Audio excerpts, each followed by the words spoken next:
In the heart of the city stood a quaint toy store, a sanctuary where joy was measured in smiles and laughter.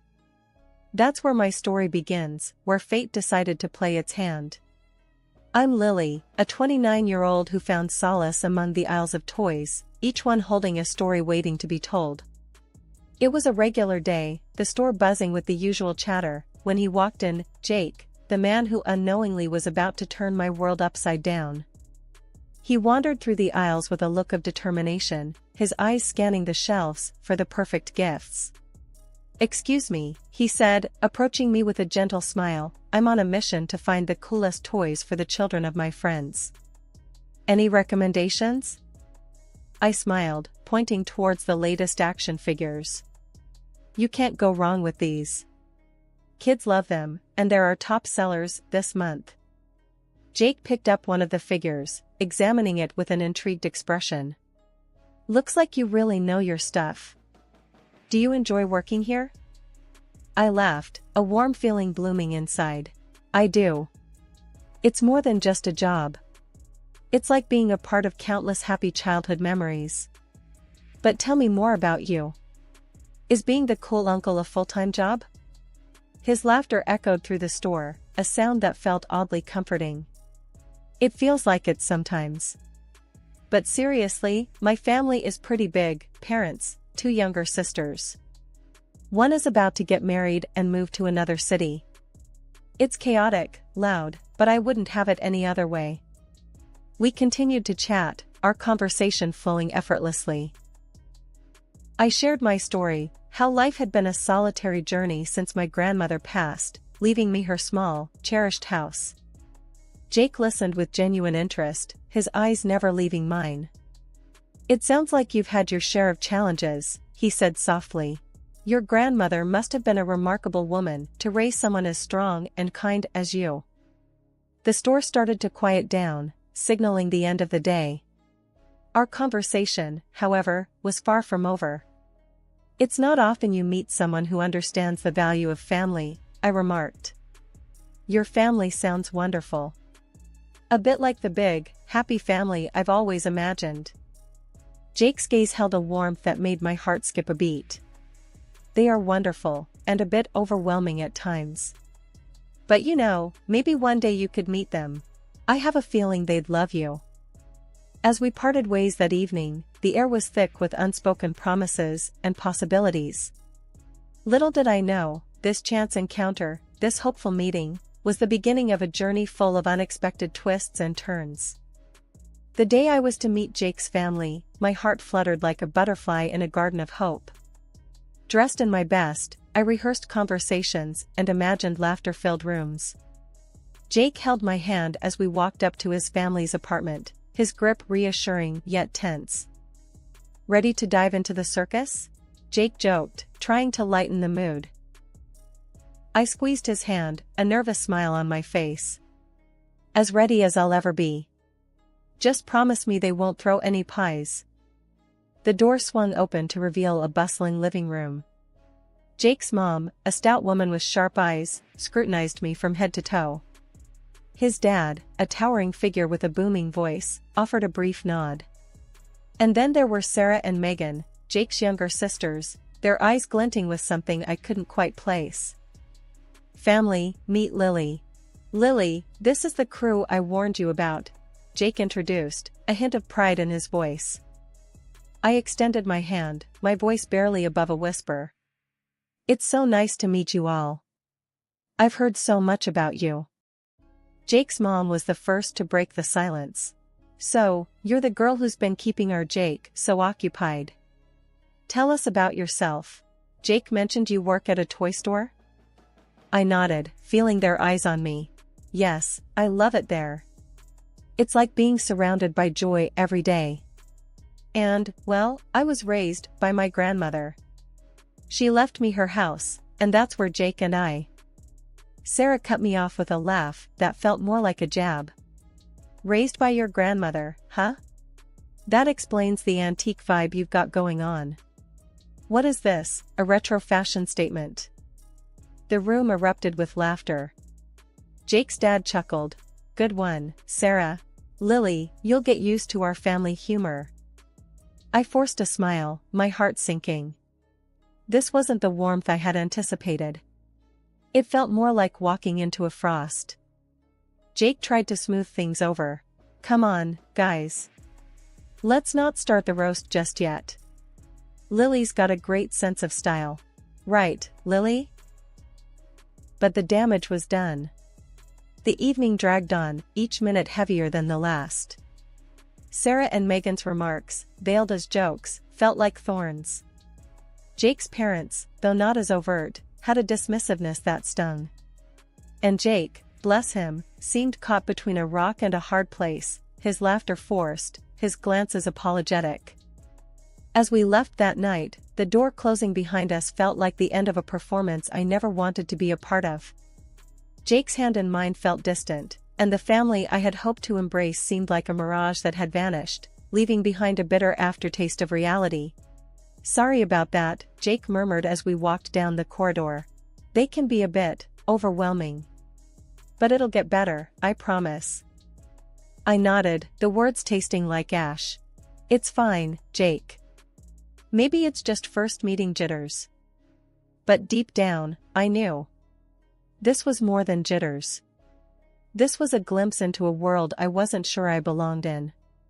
A world where warmth was replaced by cold judgment, and acceptance was a currency I didn't possess.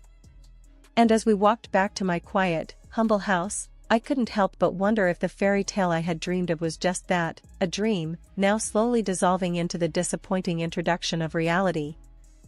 The evening I walked into my home, expecting the usual quiet comfort, only to find it disrupted, remains etched in my memory. The lights were on, a sure sign someone else was there. A sense of intrusion crept over me. I dialed Jake's number, my voice trembling with unease. Jake, I think someone's in our house. The lights are on, and you're not home. His laughter on the other end jolted me. Oh, that's just Sarah. I gave her our spare key. She wanted a place to chill. I stood frozen, disbelief and anger intertwining. You gave your sister a key to our house, without asking me? Jake's tone was dismissive. Come on, Lily. She's my sister. Plus, it's not like she's a stranger. As I entered the living room, there she was, Sarah, lounging on our couch, my personal laptop open in front of her. The sight felt like a violation of my private space. Sarah, what are you doing? That's my laptop, I said, my voice firm yet controlled. She didn't even bother looking up. Relax, Lily. We're family now. I figured what's yours is mine, right? That evening, when Jake returned, I confronted him. Jake, your sister can't just barge into our house and use my things without permission. It's not right. His response was infuriating. Lily, you're overreacting. She's just using the laptop. Don't make a big deal out of it. But it is a big deal to me, Jake. It's about respect and privacy, I argued, my frustration growing. Jake just shook his head. I don't see the problem here. She's family. You need to be more accommodating. From then on, Sarah's visits became a regular occurrence. She'd walk in whenever she pleased, treating our home like it was her own. It wasn't just the intrusion that bothered me, it was her complete disregard for our privacy. She'd leave dishes in the sink, move my things around, and never once asked if it was okay. Every time I brought it up with Jake, he brushed it off. She's just comfortable here. Isn't that a good thing? Why are you so hung up on these little things? But they weren't little things to me. They were the threads of respect and boundaries being pulled apart. My home, once my sanctuary, was now a free-for-all, and I felt like a guest in my own space. One day, I came home to find Sarah sprawled on the couch, a pile of her laundry on the living room floor. Sarah, this isn't a laundromat. You can't just do your laundry here, I said, my patience wearing thin. She rolled her eyes. Oh, please, Lily. It's not like I'm asking you to do it for me. Plus, your washer is way better than ours. I couldn't believe the audacity. This was more than just familial comfort, it was entitlement. And Jake's inability to see that, to stand up for our space, was driving a wedge between us. Weekends used to be my retreat, a time to unwind and recharge. But that changed when Jake's family decided our home was their new weekend getaway. It started one Saturday morning. I was greeted not by the quiet I cherished, but by the loud chatter and laughter of Jake's family sprawled across my living room. "Morning, Lily. Hope you don't mind, we thought we'd spend the day here. Our place is a bit cramped at the moment," Jake's mom announced cheerily as if they'd done nothing out of the ordinary. I stood there, dumbfounded, my private sanctuary turned into a public domain without my consent. Sure, I wasn't expecting visitors, but make yourselves at home," I managed to say, the words tasting bitter. Jake, who had seemingly forgotten the concept of personal space, chimed in. "Isn't it great, Lily? The more, the merrier, right?" The day dragged on, their presence an overbearing weight. The living room, once my haven of peace, was now a mess of loud conversations, clutter, and the overwhelming scent of food. They acted as if it was their right, their house. As the day turned into evening, Jake's mom called out from the chaos, "Lily, dear, could you whip up something for dinner? You're such a fantastic cook, and we're all famished." The audacity of the request left me reeling. "Actually, I was planning to order in tonight," I replied, trying to mask my frustration. Jake's dad laughed, a booming sound that filled the room. "Why order when we have a chef in the house? Come on, Lily, show us what you've got." I felt trapped, my own desires and comfort overshadowed by their imposing presence. Cooking in my kitchen, I felt like a stranger, an outsider catering to the whims of uninvited guests. Later that evening, I tried to talk to Jake about it. "Jake, this isn't working for me. Your family can't just take over our home every weekend." Jake, ever the family man, just shrugged. "They're just being family, Lily. This is what families do. You're overthinking it." "But it's our home, Jake. Our space. There should be limits, boundaries," I argued, my voice a mix of plea and demand. He didn't get it, or he chose not to. "Lily, they're not doing any harm. We have the space, why not share it?" I went to bed that night with a heavy heart, the sounds of their laughter and chatter a stark reminder of how my sanctuary had been breached. My home, my rules, my peace, all invaded without a second thought. And the man I shared my life with couldn't, or wouldn't, see the lines being crossed. The once peaceful sanctuary of my home had become a battlefield, the air thick with tension and unspoken words. After countless disputes over the invasion of my privacy, I had retreated to my bedroom, the only space I foolishly thought was still mine. But even that last refuge was about to be snatched away. It was early Saturday morning, the kind of morning where the world should have been still and quiet. But tranquility was a stranger in my own home. I was jolted awake by the sound of my bedroom door being flung open. Disoriented, I blinked against the harsh light as the figures of Jake's parents loomed in the doorway. What are you doing?" My voice was barely a whisper, shock rendering me almost speechless. They didn't even flinch at my obvious discomfort. Instead, Jake's mom, with a sweep of her hand that felt like she was claiming territory, announced, "We've decided this will be our room now. It's the nicest in the house, after all." Jake's dad nodded in agreement, his eyes scanning the room, not as a guest, but as someone assessing their property. "Yep, this will do. And don't worry, we left our apartment to Sarah. She needs it more than we do." Their words hit me like a physical blow.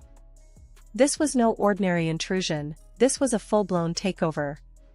My room, my private space, was being stripped away right in front of me. Shaken, I scrambled out of bed and found Jake in the kitchen, oblivious or indifferent to the chaos.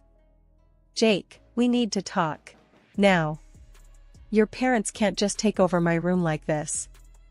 Jake sipped his coffee, unfazed. "Lily, Why are you making such a big deal out of this? They're just trying to be comfortable. Besides, you can stay in the attic, right? His words stung more than I thought possible. The attic? Jake, are you listening to yourself? This is my house, and your family is treating it like a hotel. He shrugged, a gesture that spoke volumes of where his loyalties lay. Well, it's their house too now. You can fix up the attic. It could be a nice project for you. I stood there, disbelief and rage coursing through me. My home, my sanctuary, was being carved up and handed out like slices of pie, and the man I had pledged my life to was holding the knife. As Jake walked away, leaving me to grapple with the reality of the situation, I realized I was alone in this fight. The home I had built, the life I had envisioned, was being dismantled, piece by piece. And the one person who should have been my partner, my ally, was the architect of my despair. But as I stood in the shell of what used to be my refuge, a fierce determination took root. This was my home, my life, and I wasn't about to let it be taken from me. The battle lines were drawn, and I, Lily, was ready to reclaim what was rightfully mine. The night before Jake and his family left for the wedding, the house was thick with tension and unspoken words. They laid down their plans, like a king dictating to his subjects. We're off tomorrow, Lily, for Megan's wedding. You'll have the house to yourself for a week. Should be plenty of time to get your new attic room ready, Jake's mom declared with a smirk. Jake chimed in, a cold look in his eyes. Yeah, Lily. It's only fair. Mom and Dad need the space. It's a small sacrifice, really. Their laughter echoed through the house, a cruel soundtrack to the mockery of my life.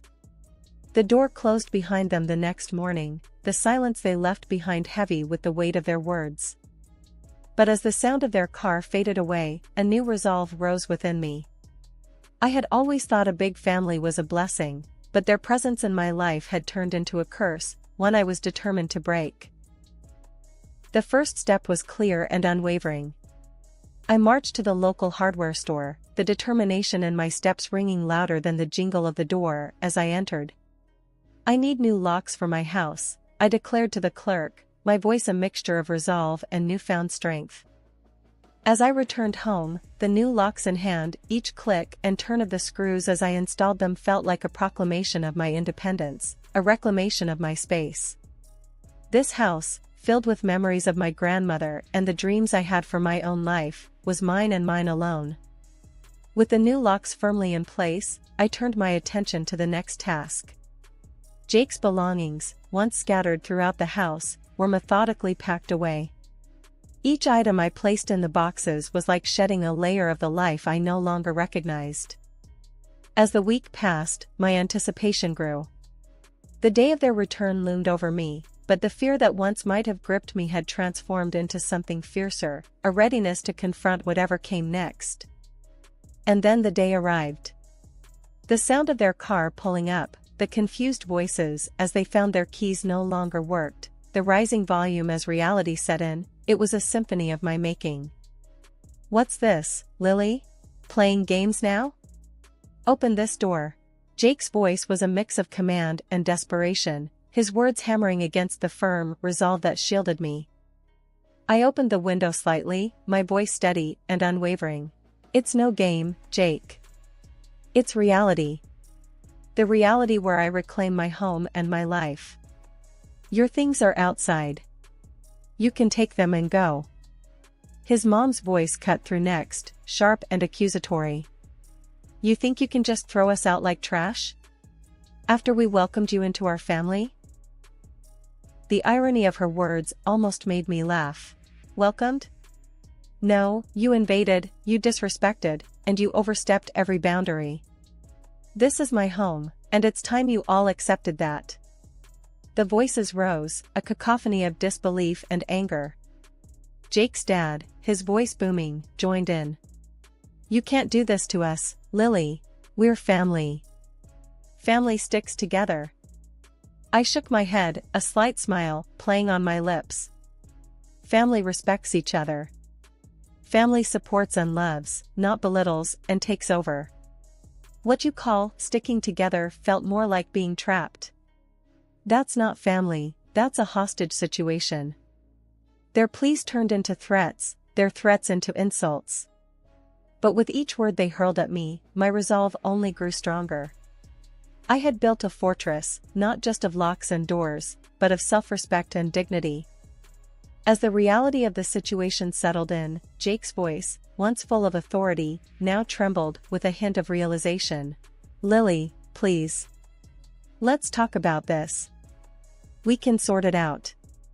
But the time for talking had passed long ago.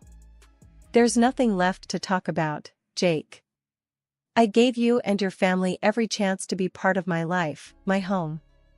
But you chose to treat it like a free-for-all. You chose to stand by and watch as they disrespected me, in my own home. That was your choice.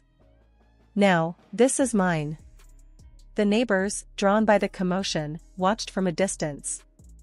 Whispers and glances were exchanged, the drama unfolding before them, a stark reminder of how quickly the veneer of civility can crack. And when the noise became too much, when the insults and the banging on the door threatened to breach my newfound peace, I called the authorities. The arrival of the police was the final punctuation in a long and exhausting sentence. I explained the situation, my voice a testament to the journey I had been on. The officers, their faces a blend of sympathy and professionalism, turned to Jake and his family. "You need to leave now. If you refuse, we'll have to take further action."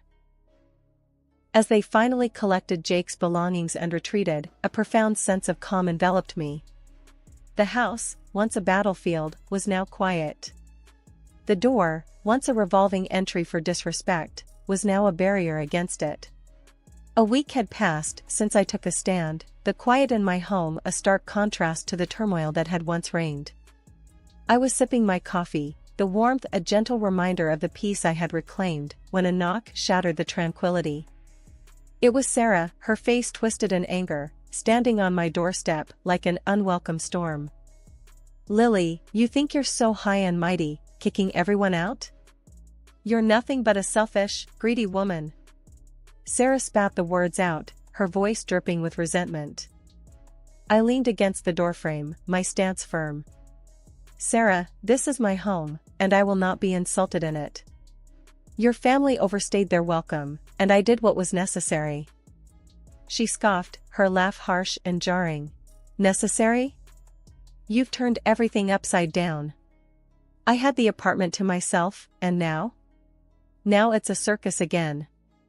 Mom, Dad, Jake, all crammed in because of you." Her words were meant to wound, but I only felt a profound sense of relief. "That's not my problem, Sarah. You all made your choices, and now you're living with them." Sarah's face reddened, her anger a tangible force. "You can't just toss us aside like this. We're family." I shook my head, a sad smile on my lips. "Family doesn't treat each other the way you treated me. I gave you all chances, but you chose to ignore them. I deserve respect and peace in my own home." Her words became a blur, insults and accusations thrown aimlessly. But they no longer touched me. I had built a wall, not just of locks and doors, but of self-respect and resolve. As she continued her tirade, I realized the truth in her words. Her anger wasn't just about being thrown out, it was about the loss of her comfort, her space. And that realization only strengthened my resolve. After what felt like an eternity, I cut her off. "Sarah, this conversation is over. Your family's actions brought you to this point. I suggest you focus on finding a solution, instead of wasting your time here." With that, I closed the door, the sound a final note to her symphony of fury. I filed for divorce, my heart heavy but certain. Jake's pleas, his family's insults, all blocked and left behind. I was free, truly free, not just from their physical presence, but from the weight of their disrespect. I started to rebuild, my home once again a sanctuary, my life my own. As days turned into weeks, the memory of them faded like a bad dream in the morning light. My peace was hard-won, but it was mine, a testament to the strength I never knew I had. And in that peace, I found not just solace, but a profound sense of triumph. I had claimed my life back, one lock, one packed box, one signed paper at a time. And as I stood in my reclaimed space, I knew that this was just the beginning.